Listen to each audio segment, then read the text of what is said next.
Doctor, look. Stand aside, nurse. I'm Dr. Homebrew. Stand clear.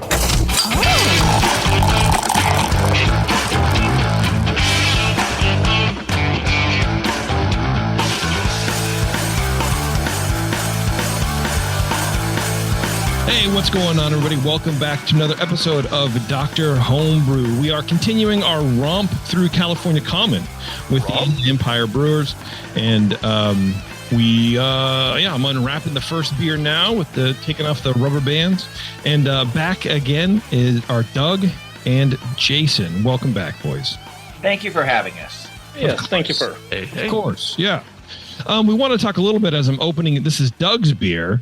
California Common. I don't know if anybody knew that. We want to talk a little bit about your club and sort of the cool stuff you guys have done. I mean, imagine in 40 years, you've probably done a thing or two. What are some cool little club activities that you guys have done that maybe other clubs can steal from you?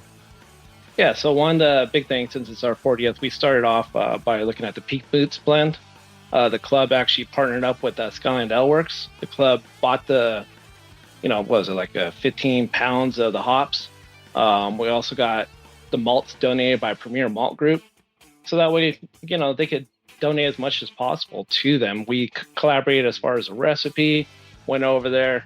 The ladies of Inland Empire Brewers kind of led the brew session and released the beer. That was one of the big events that we did this year. We also did a wort share with Ritual Brewing, where everyone, came on, got some wort, took it back home. Yeah, nice. Which is always fun. One of the things I'm going to be doing here, probably at the end of the month, is we're going to do a smaller wort share. Do like a 30, 40 gallon wort share. Everyone's going to take their stuff on home. Just, small minimum fee to participate in it. And basically, we're going to make it an internal competition once again. And winner gets their $20 back, and then the rest of the proceeds, the winner gets to choose what charity it's going to go to. So that's one of the big things that we like to do is give back to the community. Oh, so, that's a really great idea, because that, even if you just give people a short list or something, that's a great prize to give people the power to direct some money to a good charitable contribution. Exactly. It's a fun little thing. But our club actually typically participates in a solid 5 charity events through a year, does quite a few miscellaneous events. Most recently we did All Points Brewing, which benefited it was for their anniversary, actually benefited the Mary S. Roberts Pet Adoption Center. So us and their club went out there, we served our beer, and made a good chunk of money for Mary S. Roberts, which is one of the local pet adoption centers. That's Very good. Awesome. Excellent. Yeah. I think a number of clubs. We have like 2 rescue dogs, like 2 rescue cats. It's pretty much the only way we get animals essentially is by either someone gives them to us or a rescue. Yeah, That's exactly. The way. That's the preferred way. For sure. Well, it sounds great, man. Hopefully you guys are around for another 40 years. I think that'd be excellent. They can wheel you guys out, in 30, 40 years. Oh yeah, exactly. Hook in that wheelchair. I like clubs that reinvent themselves. And you guys mentioned on the previous show that you like involving newer brewers, all levels of experience, bringing people up, helping educate people. And that's what you've got to do to help keep a club alive and active. If it just turns into an old guys drinking club, it's not going to last forever. No. Well, and that's what a lot, I think, used to be. And I think a lot of people now starting brew clubs, and I mean, maybe your guys has made the Inland Empire club has seen this ebb and flow potentially a little bit, but I know Doe's did for a while too. It's just, it happens inevitably. But I think a lot of newer kids starting homebrew clubs, I think it's a different level. I think homebrew clubs maybe started as like just a drinking club kind of thing. Like, oh, maybe we should talk about shit. But now there's so much push. Another great thing that we do internally is every single month we all bring styles of the month, and they're all blind tasted, and the feedback is without question unfiltered, and it is not it's not sugar coated. So if you have a problem with your beer, we call it out, we tell you what the problems are, and then someone can take your side and say, hey, here's how you can fix it. So it's a great environment to learn from people who've been there and done that before you. Yeah. Yeah. Yeah, Do we've you, had, do had you some- guys QC your beers before you pour it like an event? Yes. Oh yes. Oh yeah. That's there's Freak Jason out with that there's one. clubs that just like or like anybody that wants to brew, we know it can be a pain. We'll pour whatever anybody brews, and there's clubs that will be like, no, we're gonna make sure we QC everything beforehand, and we're only pouring stuff that's good. And I'm definitely in the latter camp, and I'm glad you guys are too. In January, I pulled my own beer. It just wasn't tasting like it was tasting at the house, and I said, "Nope, something's wrong. Let's get rid of it." Yeah, I've done that. And if I've gotten that feedback, and I've done that, and I've had my beer, kind of get DQ'd from getting poured. And you know what? You have to. It's a hobby. You got to appreciate honesty, and it shouldn't. It can't be your entire identity can't get invested in one keg of beer. Yeah, And you can't be that serious. Yeah, Yeah. as soon as you let it start getting super serious, Yeah. where your feelings are hurt, like Yeah. it's time to, maybe step back for a second, Yeah. Or No, exactly. realize that being super serious means you better be serious about making good beer and accept the fact that if you get That's also true. your beer DQ'd from getting poured, you know what? Just try again. Do better next time. Yeah, do better. Yeah. Jerks. But let's talk about this beer that we have in front of us, which is Doug's California Common. Now, Doug, who picks the style? Or Jason, you're the president. Who picked the style for this? So it's actually the California Homebrewers Association that actually picked this style. Okay. So because they pick a style every single year and then decide, let all the local clubs know, we all brew it, and then bragging rights competition. Bragging rights competition. All right. Yeah. Okay. I wonder if Anchor Steam going under had anything to do with that. Yes, it did. Like, yeah. I'm sure there's no connection. No, yeah, probably not. And then when they come back online, it'll be make your own yogurt at home in celebration of Chobani buying. Anyway, Doug, have you made a California Common before, or was this your first time? Not only have I not made it before, but the last time I tasted an Anchor Steam or any California Common would have been in college in the 90s. So I was completely going in blind. So my recipe design was an interpretation from the Brewing Classic Styles book. That dog's dinner of a book. That's funny. I'll be honest, since you're being honest, I don't even like Anchor Steam that much. Because it tastes weird. It doesn't travel well to me. It doesn't store well. It just always tastes off, no matter what. I mean, it's very rare that I like an Anchor Steam Cal Common like steam beer. Well, there's a reason I haven't drank one in 20 years. Yeah, it's just sort of like, but like Liberty Ale is always good, and like they make good beer, but I think the style is just whatever. Anyway, now we're rambling. Okay, you've seen how and they say brew the style though. You step up and you brew it. That's right. That's what you do. Yep. Cooper. All right. What's up? Yeah. And I want to thank Doug for helping to coordinate this whole shebang. We've had a lot of back and forth emails on this, and with Jason, the president of the club, we've had a lot of work that went into this, and thanks for hanging in with us on all the changes. And we finally got it together, and we're here. So thank you for that. And it's really fun to chat with so many people from your club. And I'm sure we'll see you around different places too. So we opened your beer, and I'm sorry, your beer's terrible. No, we opened your beer, had a nice little hiss upon opening, appropriate fill, all of that. In the nose, I'm getting a pleasant maltiness with a low toast, some biscuit and bread crusts evident, medium low resiny, almost citrusy hop, medium very low. The citrusy hop is kind of medium, very low caramel, almost none. Not getting any DMS or diacetyl. Like again, it's clean, like a lot of others we've tasted. No obvious esters. It does have that kind of lager ale-like play to the fermentation character. No obvious alcohol poking out. There's just a lot of malt and hop aromas here. And if there were a little bit, it wouldn't it'd have to struggle to be noticed.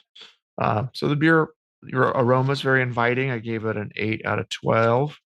Very rich appearance-wise. It's very rich color. It's pretty much all the way to copper. with deep reddish orange highlights.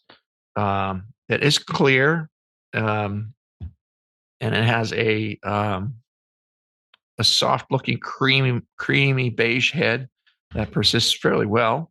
Mostly finer bubbles, some larger. I think it was just a little. They can end at light copper, but going all the way to copper, I guess I just knocked the point off for. It's a little dark. But it's not brown, so you're on the edge. But maybe I'm being mean. Maybe I should have gone 2.5. I don't know. In the flavor, it's got a bold maltiness combining with a slight, more modern seeming resiny and lightly citrusy hop character in there. Finish is semi-dry. The ferment seems very clean, ale lager hybrid like, and no DMS or diacetyl or other obvious flaws. The bitterness is pretty low and out of the way. Should actually be a little higher for the style. The balance, I would say, is to the malt. There's something, I think it's just the bitterness being out of the way that it's, and maybe this goes into the body too, but it's, it seems like a little less, even though it's like darker and on the, richer end for color, it seems a little lighter and almost like watery underneath. It's not watery like seltzer water with a little malt mixed in, but it's in the mouthfeel, it comes in as kind of a medium light bodied beer. And the carbonation is pretty substantial too. So that should be driving a lot of those flavors and stuff into your nose, and that aroma that's very prominent. Not creamy or astringent. And there's no obvious alcohol warmth here either. It's actually fairly smoothly drinkable. So I landed at a 14 out of 20 on flavor and a 3 out of 5 for mouthfeel. Smooth. So overall, the smoothness in the beer is generally not going to be considered an issue. You want like a beer to be smooth and drinkable. JP's talking about how he doesn't care for anchor steam. This is a smooth and drinkable beer. The only reason I don't is because when it's not fresh, you don't want to. Yeah. It doesn't age or travel well. Yeah. So, I think that this style should just be a bit edgier and a little more gnarly and a little more biting. So, like, my only issues with the beer are that it's just, a little slightly bit off of where it should be for style. It's a little too dark. It's a little, more richly malty and not kind of balanced with that bitterness underneath that would support that. Still, it's just really pleasant and clean, easy to quaff beer with a bold maltiness and some nice resiny hops, adding a bit of interesting taste to it. That it can have some resiny, but it doesn't have that kind of woody and minty element that I want. So I'm wondering what hops you use. We'll get to that. Maybe it is Northern Brewer. I don't know. It doesn't, and you don't have to use Northern Brewer. You can use any kind of rustic. You can use cluster. You can use any kind of rustic if you can find it. Any kind of rustic American hop that would be around 150 years ago. I think adding a bit more bitterness to this, and possibly also a little more mineral, like a little more sulfate under there to make it kind of grabby a little more underneath and get rid of that kind of too smooth feeling underneath. Will make this beer shine with the character it needs to better meet the style. And I would also kind of lighten up the malt, just whatever the darkest malts are in here, lighten them up a bit. That's going to get that out of the way and let what's in there shine through. But let's talk about your hop, and you might want to switch that up too. Or get if it is the appropriate hop for the style, find a fresher version of it that's going to have a little more character to push through. So I gave 7 out of 10 for overall impression. I went on for a while there, but it lands at a 34 for me, which is still very good. There's no flaws in the beer. It's just mostly balance issues and style adjustments that you would make, but a very good first attempt at the Cal Common style. It's maybe more like an amber ale, you could say. I don't know if it would do super well there, but it could play it more as an American amber ale, but although it's not super fruity. So I don't know. You could play with it and turn it different directions, however you like it. And but thank you for sharing, and thanks again for coordinating. So Coop is gnarly in the overall impression in the guidelines, or is that more like Yeah. in the flavor or mouthfeel? It's a technical term for a beer that should just be like throw you for a loop. You take a sip and you're like, whoa, what's that? You never heard of the get a glass of nar? You never heard that term before? Yeah, I got The like nar, a big glass of nar. but that should Yeah. be in the style guidelines somewhere, right? I don't think it is. When I am promoted to that role, I'll put them all over the place. Just like This the beer is hazies ought to gnarly, be dude. called. They ought to be rad. Was it low gnarly? Was it medium gnarly, or was it high? Soft gnarliness. It's ultra gnar, man. All right, Shar. Speaking of gnarly, Yeah, exactly. So, this is another show. So, Doug, are you in a homebrew club? I am. waka waka. And that would be the Inland Empire Brewers. Yes, and I owe the Inland Empire Brewers a lot of gratitude for the mentorship. I've only been brewing for about 3 years, and I joined up with them about 2 years ago. And I would say a lot of my growth is a direct line to the guidance and the examples that I've seen in there. 3 years. Awesome. I don't know, man. I just imagine you've been at this for like 25 years. You have this aura about you of like a grizzled veteran hobbyist, whatever it is. You also I brewed a lot in 3 years. I just did my 118th batch today. Wow. It looks like you dove in and you've got your kegerator back there and you've got your malt containers and everything. And yeah. The big Doug looks like he's been doing this for 25 years, but he's really 30. So, this is how homebrewing gets you. Exactly. Yeah. I don't know. But dude, you got people that are not watching this on YouTube. You got your Vittles vaults of grain behind you in like a storage unit, which is awesome. Like this wood thing you built. You've got some paper towels hanging off like a rack. Oh man, you got like a keg, and you got all kinds of stuff. You got gas down there. Yeah, you look like you've been doing this for more than 3 years. You're also super. I wish I was that organized. Me too. If anyone could see this, you would wish you were as organized as Doug is. Man, you are. And that kegerator. Yeah, you got that old fridge, multiple taps. That's doing it right, man. Yep. Good work. All right, me do it. 10 years Excellent. to get to that point. So, I appreciate you sending this beer in. I enjoyed it a lot. Bottle inspection. It's a bottle, medium fill, good hiss. And always nice to have a hiss when you open that up. Lets you know there's some carbonation in there. Aroma. I get a low malt aroma. Sort of a dark toast without being roast, if that makes sense. Not burned toast either, but there's a range of toasting, and that's say I got darker toast. It's enjoyable. Low woody hop aroma. No esters, no off aromas. Give it 8 out of 12 for aroma. Appearance 3 out of 3. The color is light copper. It's crystal clear, which is always fantastic. Head is low, unless it's a hazy IPA, but we're not doing hazy IPA. Head is low, but it's persistent. Tiny white and ivory bubbles. Again, 3 out of 3. The flavor, and I largely, sort of echo what Cooper said. The flavor is malt oriented from the beginning. Medium high toast with low caramel. So I like that. The toast it didn't push right up against the edge of roasty, but the toast, that sort of toasted malt character is definitely present and is fantastic. The hop flavor is low. You get that kind of woody character to it. Probably Northern Brewer. Low bitterness. This is definitely a malt focused beer. Say the bitterness is low. In mid palate, it comes up to almost balance, but I'd say this is pretty much malt dominated all the way through. Malt flavor. I also get, and I like this, and I'll be curious to hear your malt bill. I get almost a torrefied wheat, torrefied rice character, kind of in the finish, which I like.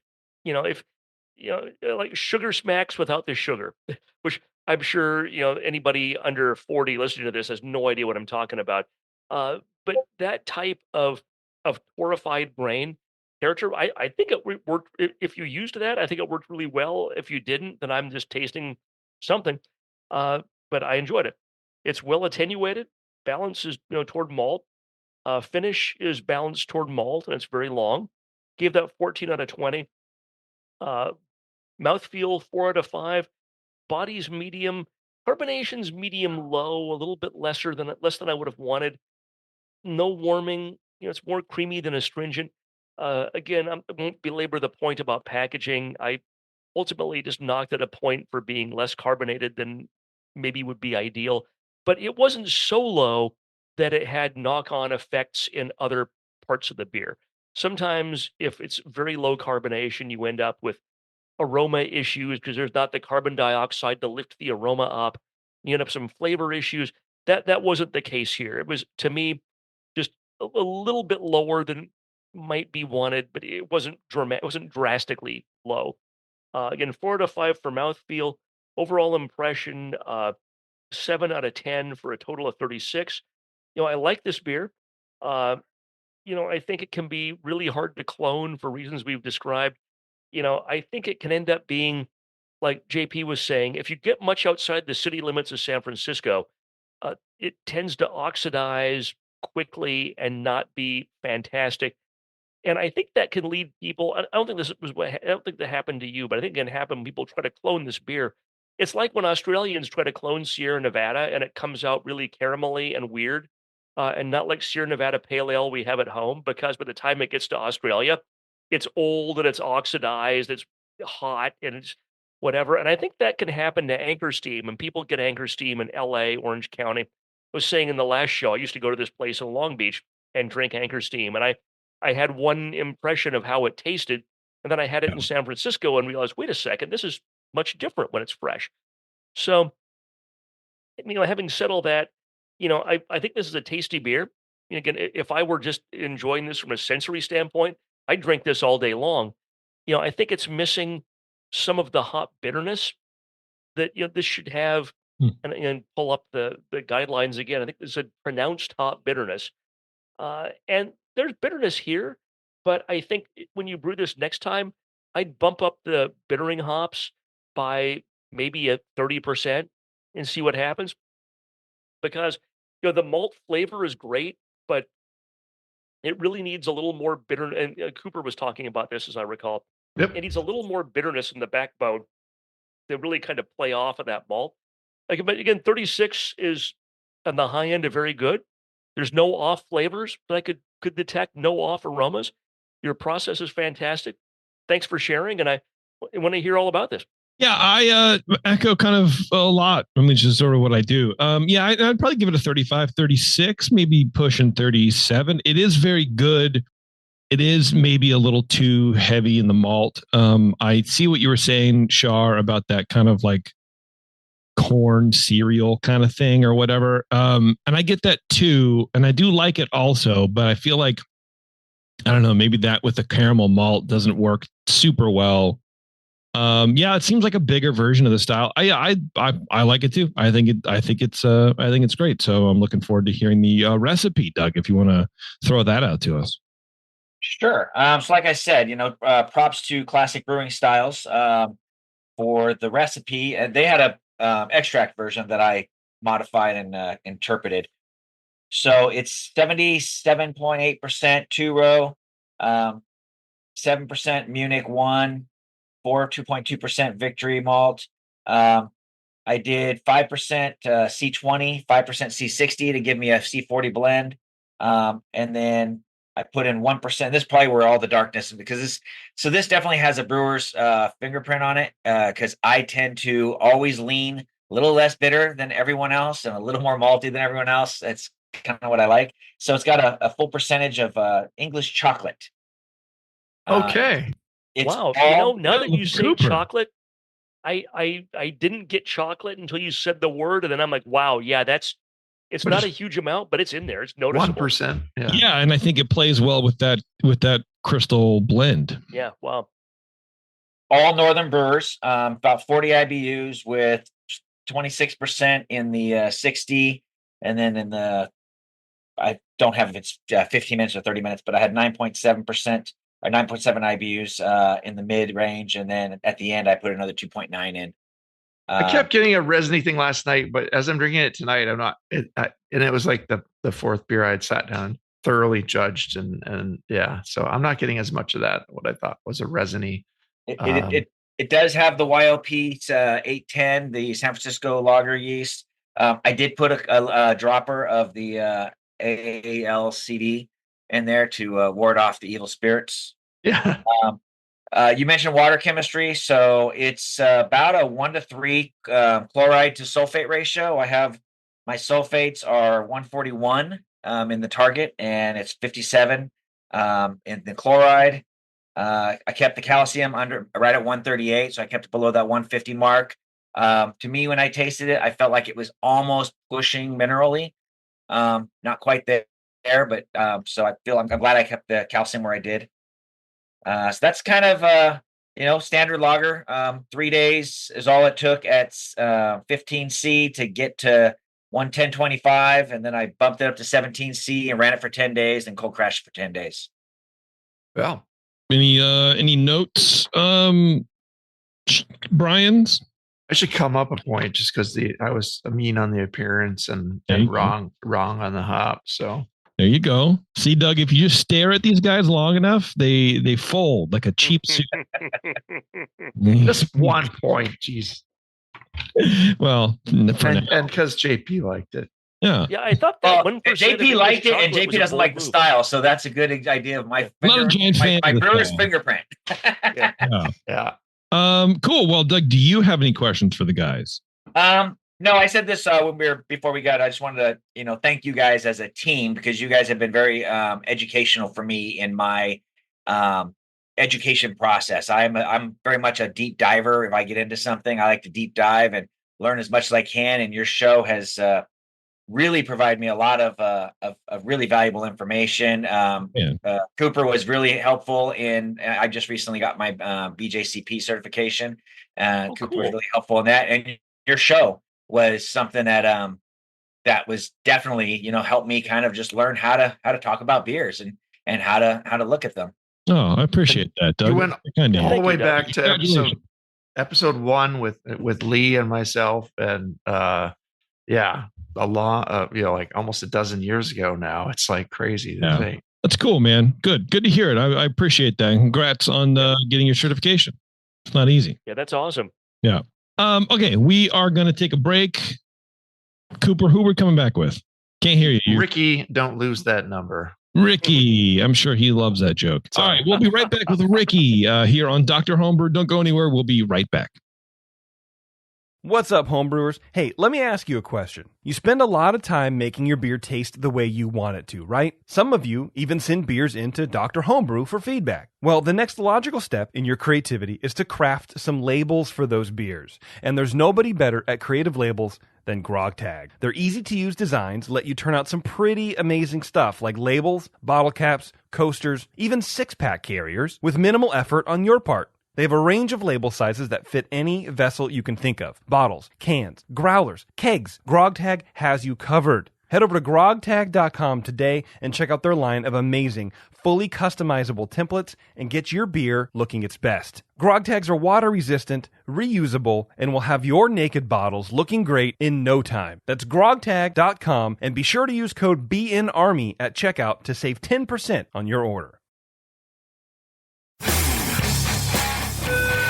Dr. Homebrew, please report to the ER for code blue.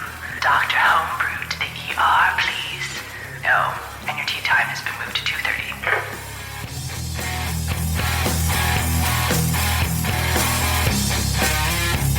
All right, thanks for sticking around, everybody. We are joined by Ricky, of course, I don't know if we have to say it by now, of the Inland Empire Brewers Homebrewing Club. Ricky, thanks for the beer and welcome to the show, man. Thanks, man. Glad to be here. And you're canning too. Look at you. Very nice. Thanks. I appreciate it. And your label is taped on in a plastic bag. It's like you're a professional. It's like you know what to do. I appreciate that very much. Okay, well, let's just get right into it then. Shar. Yes. Hit him up. Shar, let's All go. right. So, Ricky, this is kind of funny. So you sent multiple cans. I judged one last night, and I kept one for today. And the one I judged last night was just like a normal can from the grocery store or something. It was all kind of firm and rigid until I popped it. The other can was really kind of soft, and kind of I could tell there's a lot of liquid in there, but I thought it was kind of empty because it was Same. kind of pliable and mushy.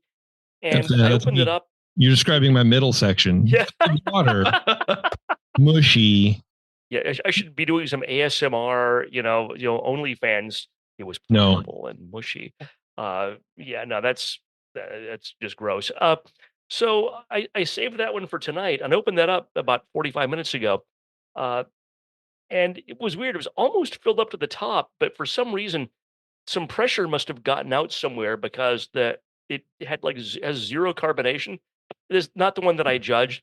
This is just one that kind of drink along with the score sheet that I did last night. But just as kind of an FYI, it's interesting because like the bottle inspection is going NA, it's a can, but that's kind of a I don't know, maybe that's a thing I haven't experienced before. That maybe that's kind of like the tell, like if you open the bottle and there's no hiss, if you squeeze the can and it's kind of mushy, maybe that's the lack of carbonation in that can or something. But it was kind of interesting. Uh, but overall, I'm not meaning to crap on your beer. I liked your beer. It's just the second can that I saved this for today for that reason. I thought there might be something wrong, and it's just the carbonation just kind of leaked out of that one. Aroma, so it's low toasty malt, not really much hop aroma. Although, is this one, as I said earlier, I judged the one last night probably colder than I should have. This one's warmed up some, and I get definitely a little more hop aroma. I wouldn't say no, I'd say low, woody Northern Brewer character hop aroma from this. Uh, no esters, no off aromas. I'm going to come up a point on the fly because that's the joy of live homebrew judging to give you an 8 out of 12 on the aroma. So that's even though it may not be carbonated all the way, I can definitely get the aroma. And I think if this had been carbonated, I'd get probably more like a medium, woody hop aroma from this. Yeah. Appearance 3 out of 3. It's very light copper. It's crystal clear. Again, I can see all you guys on Zoom through this glass, even though you on the podcast can't see me at all, and I got my background blurred, so all you can see is kind of this blurry nonsense that I'm waving in front of the camera. It's very low but persistent head. Not on this one, but the one I judged last night. Very fine ivory / off-white bubbles, 3 out of 3 flavor. Initially, the flavor is balanced toward malt. It's toasty, and I would call that more of a not a not a dark toast or a burn toast, but it's like a solid medium toast, which I like. Low caramel, mid palate bitterness comes up to balance. It's well attenuated. The finish is moderate length, balanced toward malt. Um, it's interesting. I get a little, and I get it in this one too. It's at a very low level. I get like a very low chalky flavor in the very finish.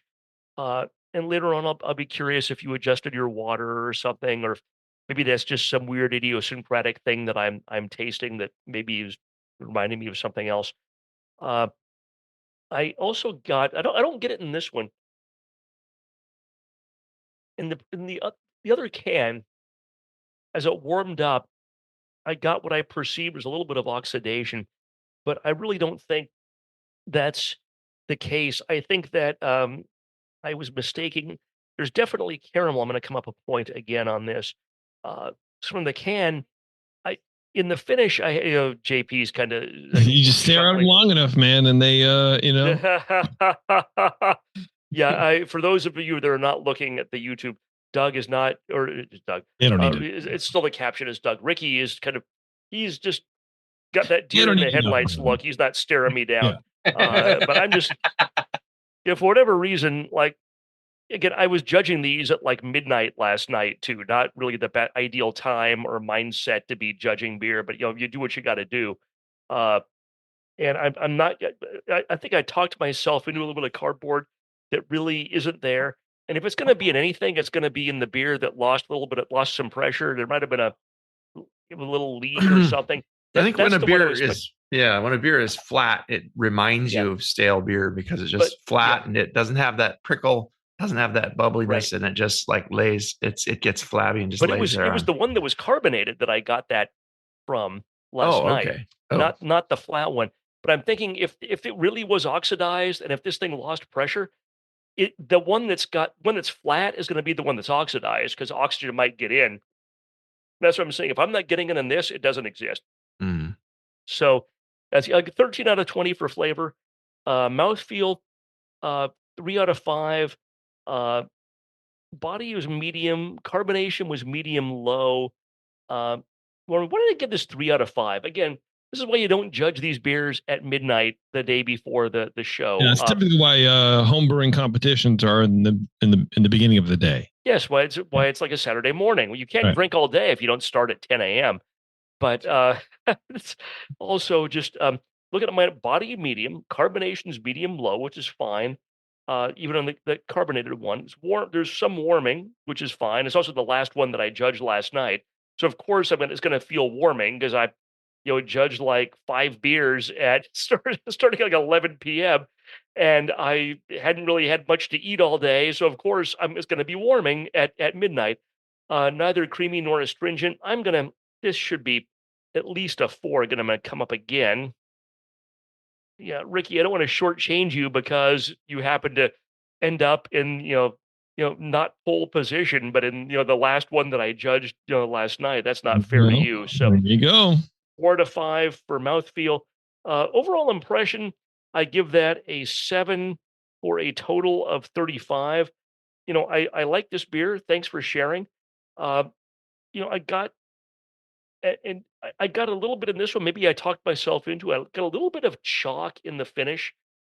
And, if you're adjusting your water with chalk, that's something to think about. I know when you get to the Inland Empire, San Diego and all the LA in general, the water can be problematic and can require a lot of adjusting. And that's, you do what you got to do when it comes to your brewing water. Uh, I'll be curious to hear if you treated your water with that. Ordinarily, I don't. If I taste like water adjustment, it's usually like rock licking type flavors. Yeah. This is unusual that it's a little chalky. Again, it might just be me, but if you're adjusting your water that way, that just it might be something to think about how you put that in. How you avoid having too much. It's not super soluble. So there's some aspects of like adding chalk that can be a little problematic. Uh, the I think that maybe a little more hopping would be welcome. I have a note here that maybe the hop level is from a bitterness standpoint, a little more hopping might be welcome. Maybe a little more flavor. But yeah, overall 35. I give this 35 out of 50, which is squarely in the very good category. Um, All and right. thanks for sharing. And I'm looking forward to Coop's looking a little bit perplexed again. Sometimes he looks at me or looks at something on YouTube, and I'm just thinking, "Oh God, what's Cooper?" Don't worry about him. No, I'm just trying to capture your score because I'm trying to tally Yeah, these as we I go. did some adjusting on the fly. Yeah. So yeah, sorry. Sorry about that. 35. I got It's you. funny you mentioned the can chart because it jogged something in my memory and went back to our text message thread and another one of Ricky's cans leaked in that shipment. Oh shit. Mhm. And it was like there's no beer anywhere because I think whoever packaged it, if I remember correctly, there was like the like compressed paper shipper boxes, and then these were on top of that. So I think that absorbed the beer. Yeah. Which is kind of neat because like this can, it's like in elementary school where you like blow out the egg, you make the pinhole, you blow it out, so it's like a hollow eggshell. Vinegar and the egg and all that. Yeah. So in my comment was like, there's a little tiny bit of beer left in it, but it's perfectly sealed. I couldn't figure it out, and I like tipped the beer over, trying to find the source of the leak. Couldn't find it. This is magically. It's probably good for Ricky. Ricky, it's probably Correct. good for you to know that. I have not homebrew canned, so I don't know anything about that process. But it's probably good for you to know that for some reason you're maybe getting some leakage in your canning process, Yeah. and whatever you need to do to fix that, you would know better than I would. But it's probably just good for you to know that there's some of that happening. Yeah, I worried a little bit just because I did overcarb these beers a little bit. This was actually these were the tightest cans I've ever sent, to be honest with you. And I did kind of worry how they would do in travel on this one, because the ones in the fridge right now are still really tight, and that's because I did carb it up pretty high, so they may have just been overpressured. So yeah, maybe that, and maybe maybe it was on an airplane or something, or it went over the grapevine or something, and maybe that pressure differential was just enough to open up a little pathway for some of that to get out. I mean, I don't know. Yeah, it's not a thing. I'm not familiar with canning other than in an academic sense. But it's just good for you post consumer. It's good for you. It's good to know that. I mean, this was totally the second can was totally flat, but that you had carved it up real high. So thanks for doing that. It's just something happened on the way. Yep. Yeah, Coop. Okay. Well, my can was fine. I ended up with the shortest straw and got the one can because we lost one, and that's fine because I judged it this afternoon just before the show. So instead of doing it fifth last night, it was first tonight. So I got a clearer, the best that you were in pole position today. Clearer impression of it, and can yes. Appropriate sized cap, no. Fill level, can't see it. Label removal. Label is seeing him for appropriate size cap. And no, label's really point. Yeah, it was a tight can for sure. Aroma wise, it does have a moderate toasty malt up front with a modest earthy woody hop in the nose. Some light fruitiness in the mix too. It's appropriate, just fine. Not a high level. It's clean. There's no DMS or diacetyl. Only a faint caramel. But I find it to have a good balance overall between the hops and the malt. I really like the way this one's playing because I can get both of them. And then as I report it, I got on the first whiff, I got a little perfumey floral thing off the top of it. But it can have a little floral in there too, and that's fine. The appearance, it's a deep amber color with an orangey hue to it. Excellent clarity. I gave it 9 out of 12 for aroma. Nice. Excellent clarity. Pours with a fairly large off-white head. Fine bubbles. I found it to be just a bit chunky. It looked like proteinaceous and like kind of had varying, not striations, but just, the foam had a little chunky character to it. So just for fun, I knocked it down a point for that. Just to be mean. No, you'll come back up. Keep doing that. Yeah. But the head persisted pretty well. Overall, it's a fine looking beer, but the head looked weird to me. I won't come up the point. Flavor wise, it's fairly boldly malty with notes of dark bread crust and toast. That's at a medium high level. Clean low temp ale ferment profile. The balance is fairly even to me because it does have a substantial hop there. It's just slightly to the malt, though, I would say. The bitterness is kind of medium low. Hops are woody and rustic seeming and medium, lingering into the aftertaste with the malt. Clean, no serious issues. I think with the bitterness being just slightly lower than I might want it, it does come across. It's maybe a little more refreshing, like comparing it to say Doug's beer, where that's a lot to take. This one just it's a little more like water than syrup, and that's getting into mouthfeel again. It's easier to quaff. But yeah, I find the beer to be medium bodied. It's not light bodied. There's no warmth or astringency noted. And it's also not really creamy, but it just goes down pretty smooth. Medium high carbonation helps drive everything. Carbonation level was great. I thought I gave it a 4 out of 5 for mouthfeel, and I was at 14 on a flavor. So yeah, overall impression, if you handed me this beer and said, here's an Anchor Steam, without having the Anchor Steam next to it for comparison and doing a side by side, I'd say pretty darn close. This is I feel like the bitterness needs to come up just a touch. to give it a bit more structure underneath and to balance the pretty big malt that's there. But it's the right kind of hop for it. For sure, very woody and old school. Maybe not quite as minty as hoped, but I don't always get the minty thing in Northern Brewer. Some people might get it more easily than me, but I don't pick it up as mint really. But yeah, woody and how do you smell rustic? Yeah, I don't know. Rustic interpretation. The fix the head, maybe it seems like there might be something very proteinaceous in here. If there's some wheat or something else, I can't guess. I won't guess, but maybe a little bit of a protein rest or a little longer protein rest if you already do one is going to help you out there. But I gave 8 out of 10 for overall impression and landed on a 37. So that's a very, very good, bordering on excellent beer to me. And just a couple minor adjustments, and you'd be off to the races with this one. It's really good. Well, in the sample I got, very good canning, and kind of everything's playing nicely for me. So. Yeah, I agree. I mean, my can was fine too. Not super highly carbonated, but I think fine for the style. I could always use a little bit more. But yeah, I agree with what Cooper said. It's a light bodied version. It's a little brighter than say Doug's.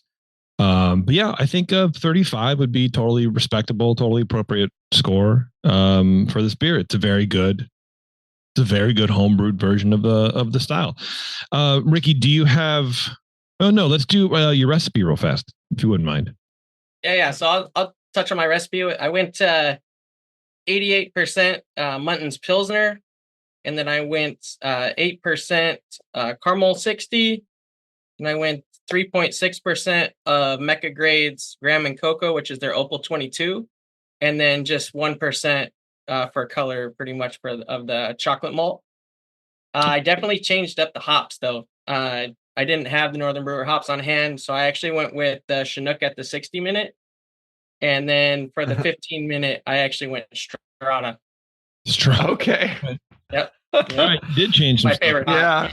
My favorite hop. I try to throw it in everything.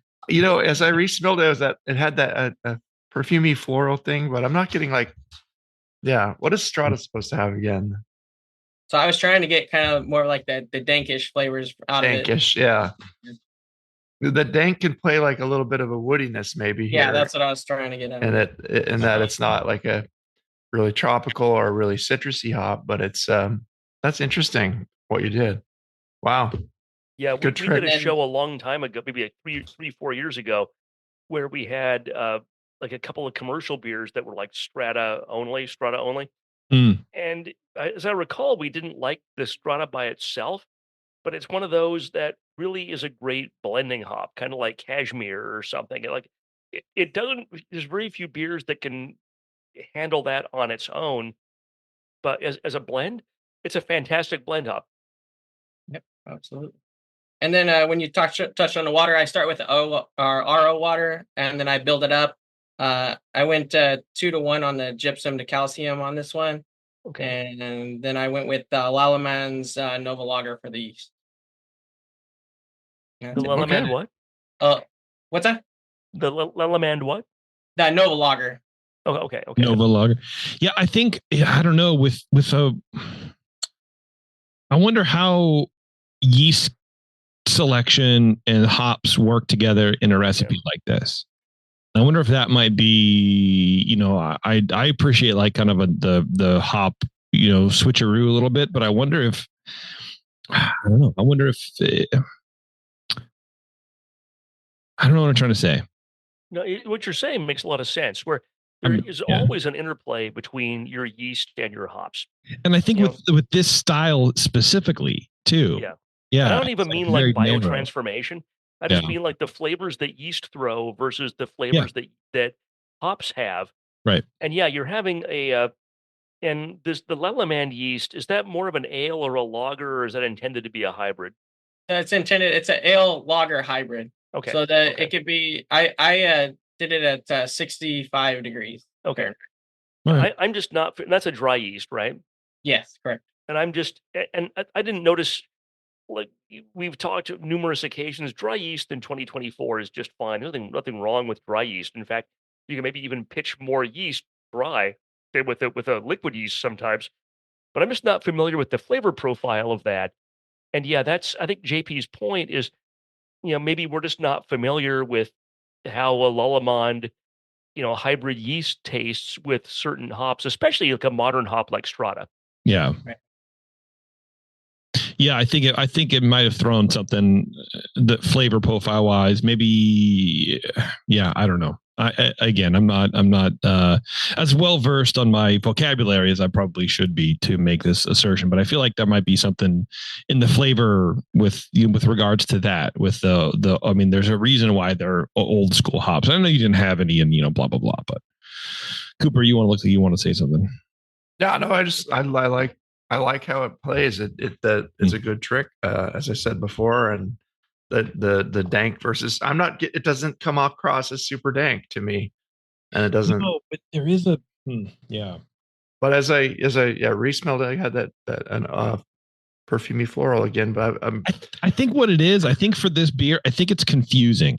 I'm having trouble with it. Yeah, I'm confused a little bit. Yeah, because there's a blend of old school and new school coming together to make something that's not as good as either one of them separately, I think. But the other was Chinook, right? And I usually get like a grapefruity thing out of that, but I'm not getting maybe some resin, a little bit of resin. Yeah, I get another.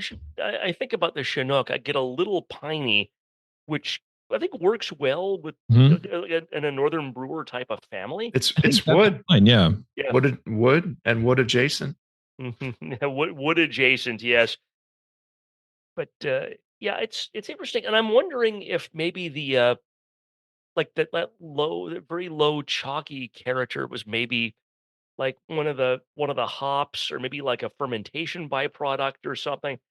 It's interesting. I respect the experiment, but this is this is also one of those beers where, I mean, California Common is, for better or worse, so defined by one commercial example that there's people make California Common all the time. Well, not all the time. They should make it more than they do, but they will kind of play with some of the ingredients and put their own spin on that. And I think it's difficult in competition, or difficult in any judging situation, even if you make a great beer that fits the guidelines for California Common, and it's different from Anchor Steam. Everyone's unconscious or conscious bias is a California Common ought to taste, smell, be like Anchor Steam. If you go further from that, it can be difficult. It's very challenging. Yeah, absolutely. Okay, well, I think we've beaten that horse to death. Yep. Do you have any questions or? No questions. I just think that Brian S., man, you got an awesome baseball-esque voice. I think that's awesome. Well, thank you so much. I moonlighted as a wedding DJ in the early 90s for about 3 years, so maybe I honed my craft at that point. I did some radio commercials in LA in the early 90s too, so there you go. There you go. All before Blue Chew came about. Exactly. Yeah. Thank you guys so much. I really appreciate all the feedback. Thank you, Ricky. Thanks for being here. Appreciate you sharing your beer. Yeah, absolutely, Ricky. Thanks so much, man. I appreciate it. And thanks, again, to everybody who packed the beers in. That was awesome. Yeah. We're taking one more break. We're coming back with one more beer. Correct, Coop? Right, but not a brewer, because I think he's MIA on vacation.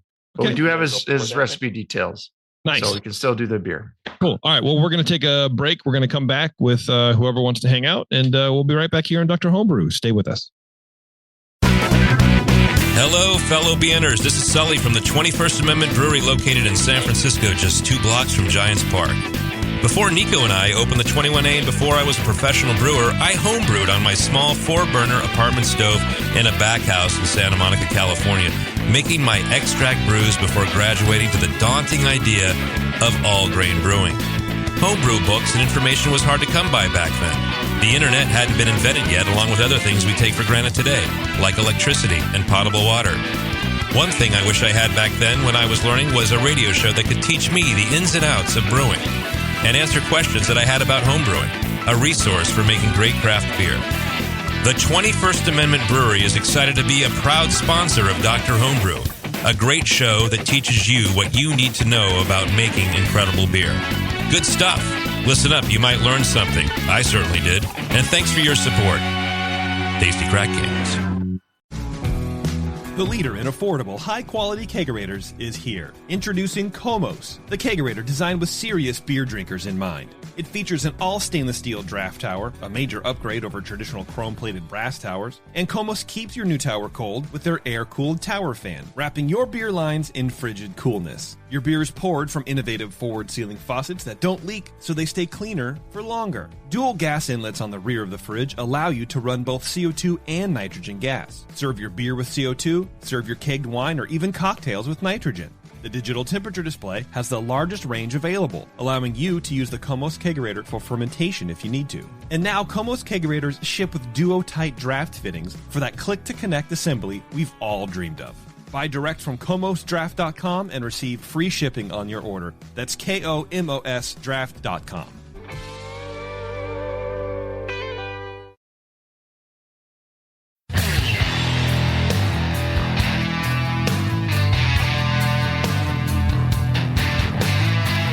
Now, back to the examination.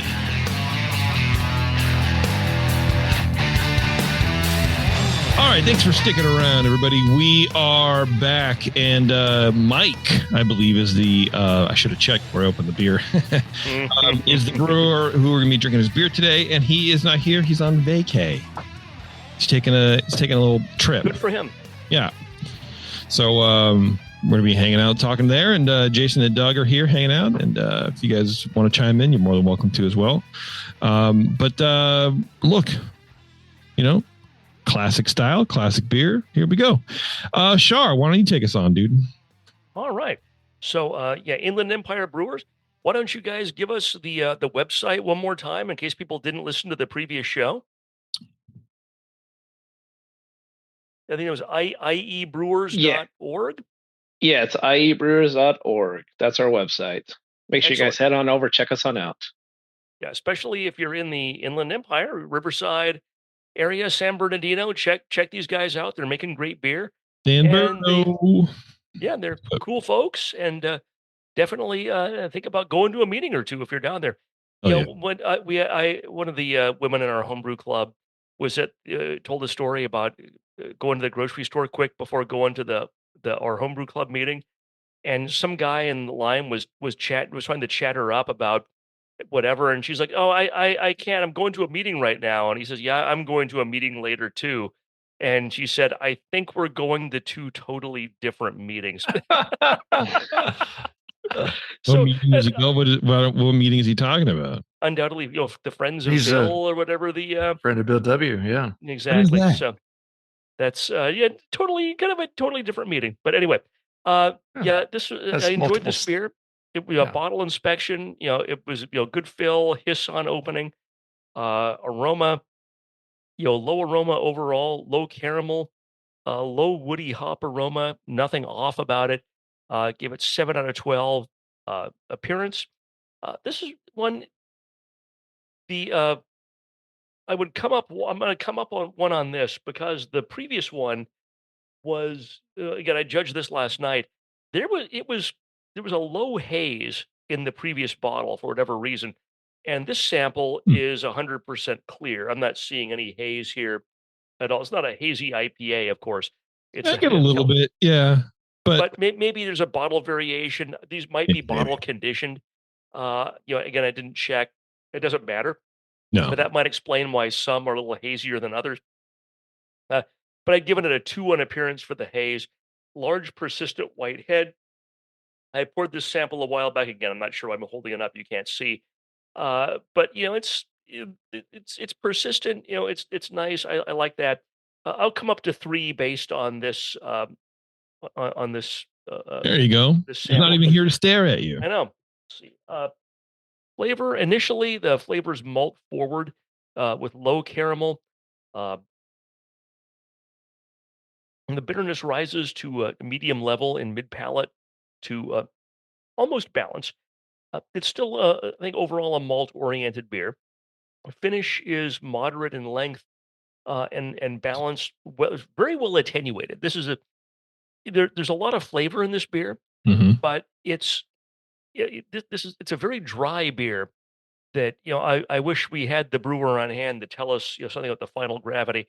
It can be, as Jamil always says, what you perceive flavor-wise can be different from what, the final gravity actually is. But mouthfeel, flavor-wise, to me, this comes across very well attenuated, low toasty character. Uh, it's, very good. I think I give this a 13 out of 20. Uh, Mouthfeel, and again, I'm kind of adjusting on the fly here. Uh, so, Cooper, this will change a little bit from what I texted you. Mouthfeel 5 out of 5. Body's medium. Carbonation's medium. No warming. It's not astringent. Not creamy either. I'd call it perky with the way the carbonation is.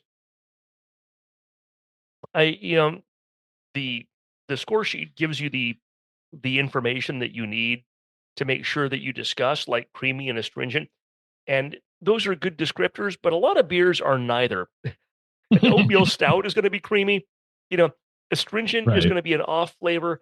So many beers. I mean, there's so many times. I'd say 90+% of the time, whatever we taste on this show is neither creamy nor astringent, and that's fine. So 5 out of 5 for mouthfeel. Overall impression 7 for a total of 35. This beer is clean. It's easy to drink.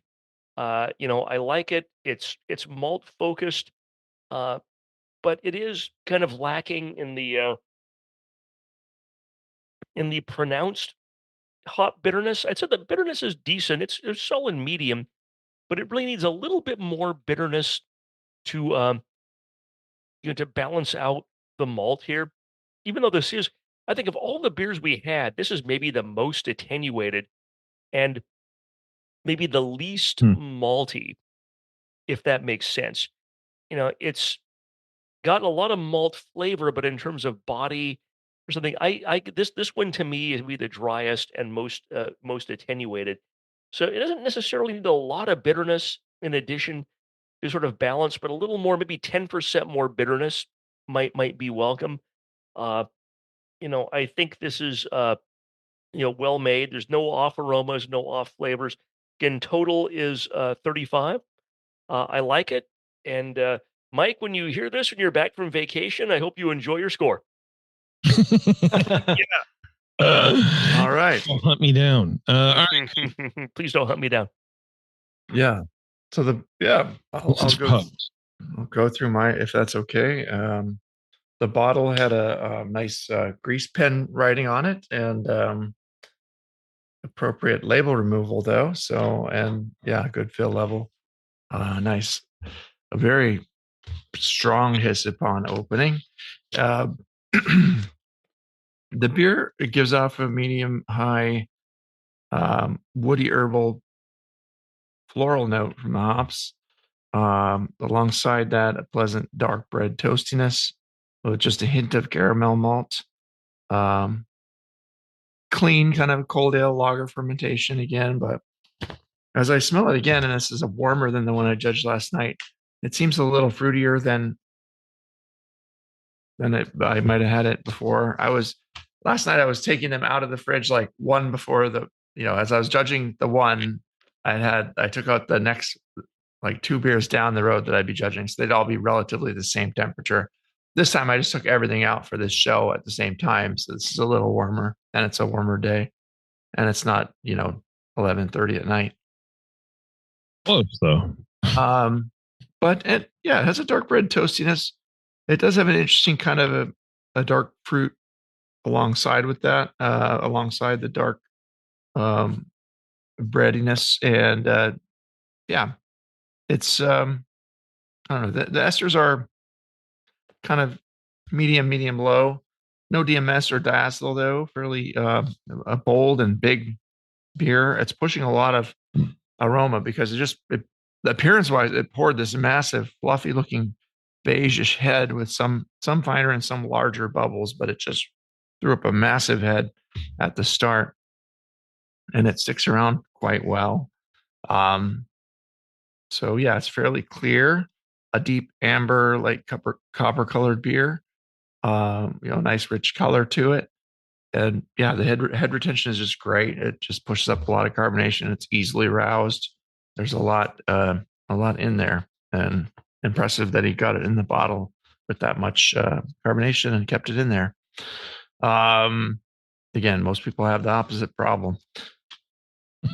True. Flavor wise, it's pretty richly malty and also fairly hoppy. Close to an even balance. I think the malt might win just a little bit. But it's between there's a dark toast and this woody quality from the hop that plays nice together. The beer does finish pretty dry. I don't think it's to me, it's not as like bone dry as Brian seems to feel it was, but yeah, it's got not a real big sweetness to it, but you could say semi-dry and it wouldn't be off for me. It does also have kind of a mineral edge that might give you the impression of it being drier than it is. It keeps it from. That's a good point, and you may be right that it may be that mineral. There is, now that you say that, I'm wondering if what I'm perceiving as dryness is just maybe a little water treatment. Maybe we have his notes here. You can look at that, see if there's a water treatment, how he did that. But yeah, it's again, this is another clean beer, cleanly fermented, no DMS or diacetyl. Hops and malt kind of linger in tandem in the aftertaste. I think it was also a 13 out of 20 for appearance there. Nice. Couldn't not give it 3 out of 3 for appearance. But yeah, flavor 13 out of 20. Mouthfeel wise, it's medium bodied with pretty high carbonation, not 100% like crazy high, but it's nicely carved and that keeps the flavors up there too, without having a carbonic bite to it in the way. So not creamy or astringent or warming, and it shouldn't really be any of those things. It's a pretty well brewed Cal Common overall with a lot going for it. Excuse me. Yeah. Are you good? Yeah, actually, just perhaps a touch high for the style on some of these flavors coming through, but or the carbonation is pushing them a little more firmly. But yeah, it's very, very clean. Otherwise, no real issues going on. So yeah, I would say it's probably overly carbonated just by a little bit. It's medium high to high. You don't want to pull it, medium high to medium is where it should be. And maybe pulling back that mineral just a little bit if that's what is giving it that edge in the flavor. But yeah, some of them you can tell like others are a little more smoothed out, and it is kind of an interesting beer with a rustic flavors, and it's I don't know, it'd be interesting to go back in time and taste what steam beer originally was, in the 1800s. It probably was a lot different than this. Yeah, I think this is probably a lot better. Yeah, I would guess. But when Anchor recreated it in the 70s, it was like, okay, well, this is a San Francisco, a bit of San Francisco history. And it's kind of cool that they picked this beer for this competition. Yeah. So, I gave a 7 out of 10 for overall, and landing on a 36 on this beer. So seems cool. fair to me. I kind of agree. I like the beer, and I think a lot of it is the carbonation, to be honest. Yeah, for sure. That does help. A lot of the reason why I enjoy this beer is the carbonation level. I think it's pretty darn perfect. Anchor steam in general, steam beer in general, is kind of highly carbonated. It is kind of on the higher end, if I remember correctly. So I don't know. I kind of like it.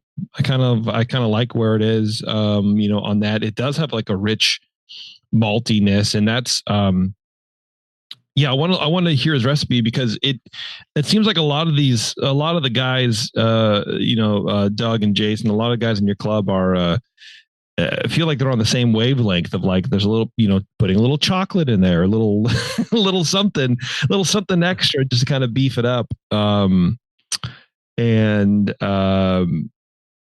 Yeah, it's just, I don't know. It's just interesting to like taste. I've never had 6 of the same beer like this before. And it's interesting, the sort of the common threads that you find. But let's hear his recipe.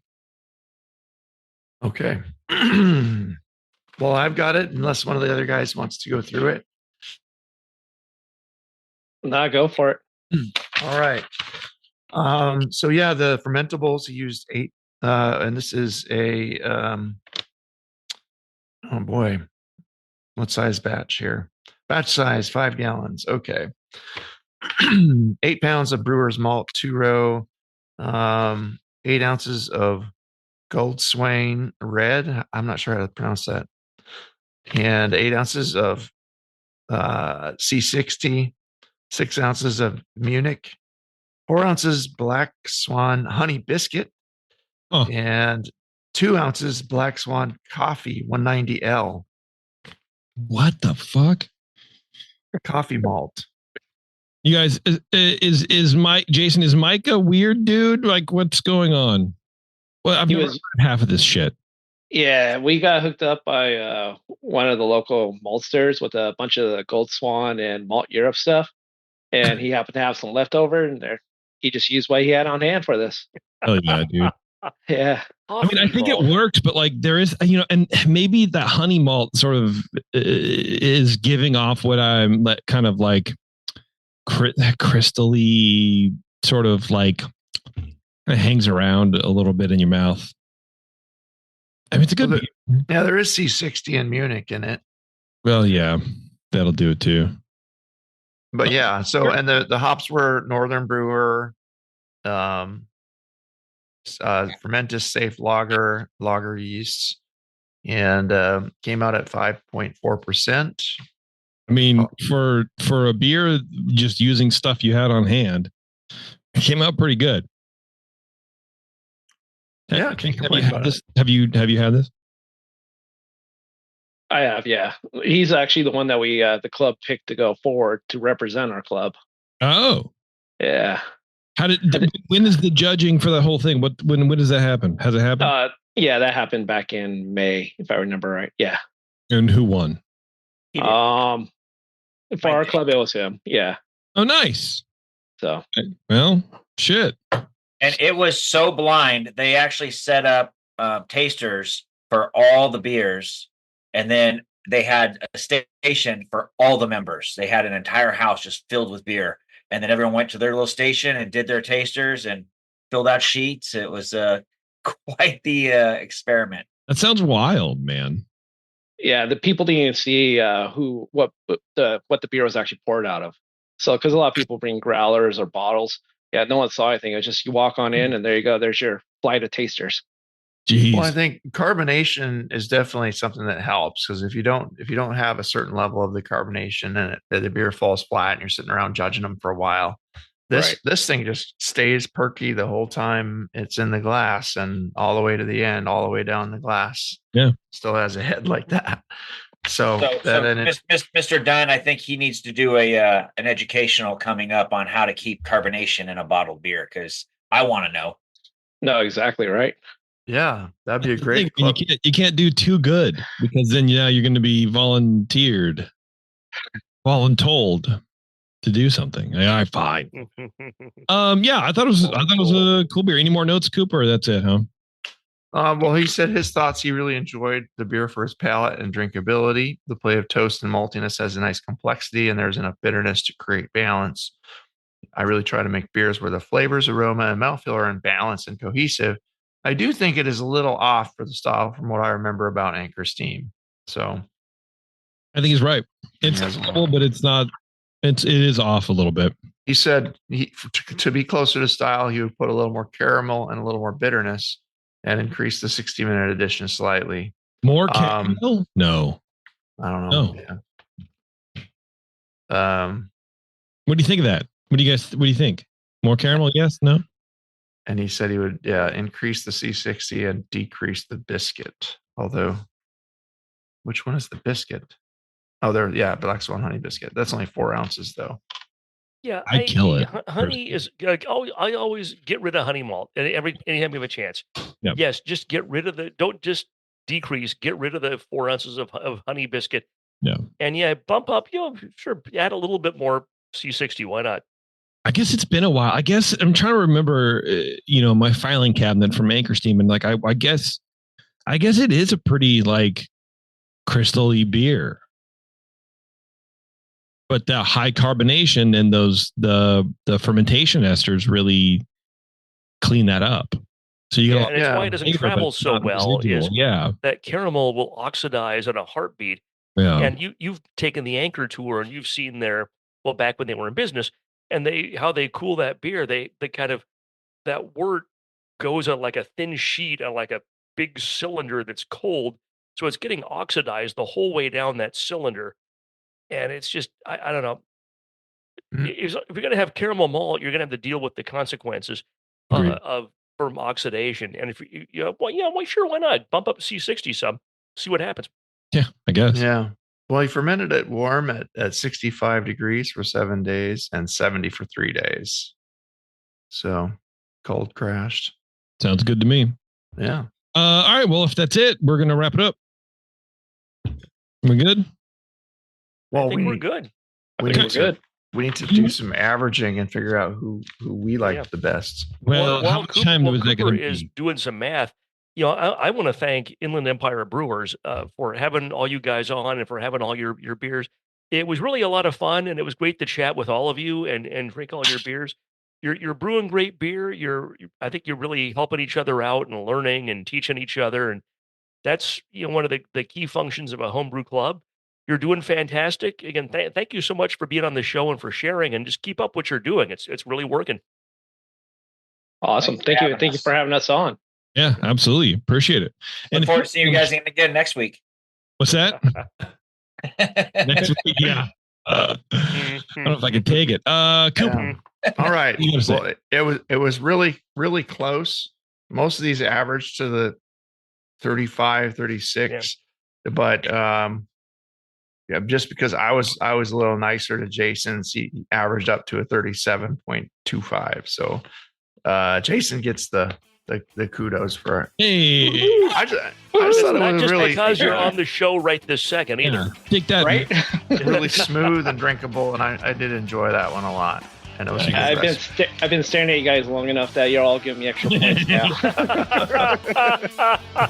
More points. 49, 49.5. If you want to come on and stare at us for extra points, email Brian at thebrewery.com. He'll get you on the show, and we'll drink beers, and it'll be great. You don't even have to blink. It'll be awesome. It'll be fun. It'll be a good time for everybody involved. Brian with an I at thebrewingnetwork.com. That's right. All right, everybody. Thanks a lot for tuning in, and until next time, we'll see you.